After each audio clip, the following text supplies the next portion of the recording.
New pushback this morning from the Iraqi government following a U.S. drone strike that killed the leader of an Iran-backed militia in Baghdad. This is the latest in a series of coalition strikes on targets linked to attacks on U.S. military personnel in the Middle East. Robert Sherman is in Tel Aviv this morning with the latest. Robert, we were all wondering, if we would see this moment happen. What are you hearing on the ground about this attack?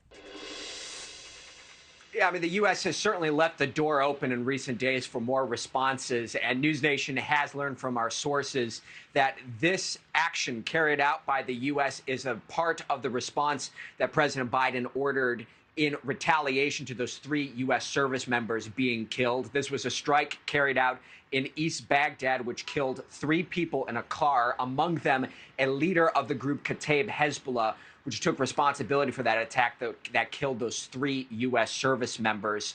So obviously, it's created a lot of tension here in the region here today. You've seen some of these calls from people on the ground in Baghdad to storm the U.S. embassy, which is why you have seen security amplified in the Green Zone, which is the administrative center of Baghdad. That's where the U.S. embassy is located.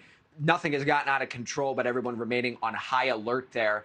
In the response to those last strikes that the U.S. carried out in Iraq and Syria, we saw the Iraqi government slam the U.S. for violating their sovereignty. They are saying something very similar this morning in the wake of this strike that was carried out. I want to read you this statement, which was just put out by the Iraqi government. They say, quote, "By this act, the American forces jeopardize civil peace, violate Iraqi sovereignty, and disregard the safety and lives of our citizens.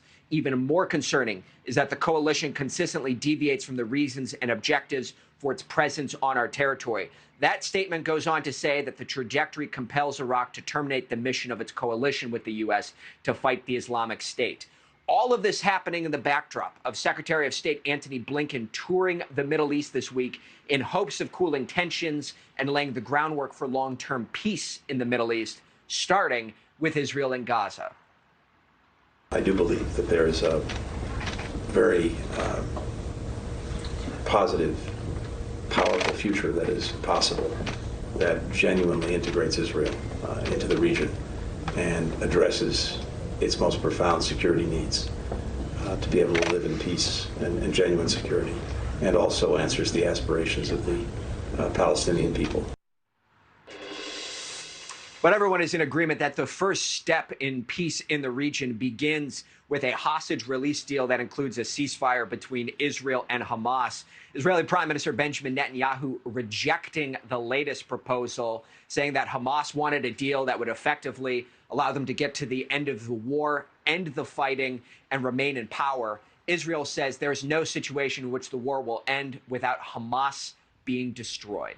Markie? Yeah, so it all continues. And I keep thinking of the mothers and fathers of our 3 own soldiers who were killed, and hoping this latest attack brings them some sort of peace this morning. Robert Sherman, thank you so much. Thanks for watching, everybody. Go to joinnn.com to find NewsNation on your television provider. Also, don't forget to click that red subscribe button below to get more of NewsNation's fact-driven, unbiased coverage.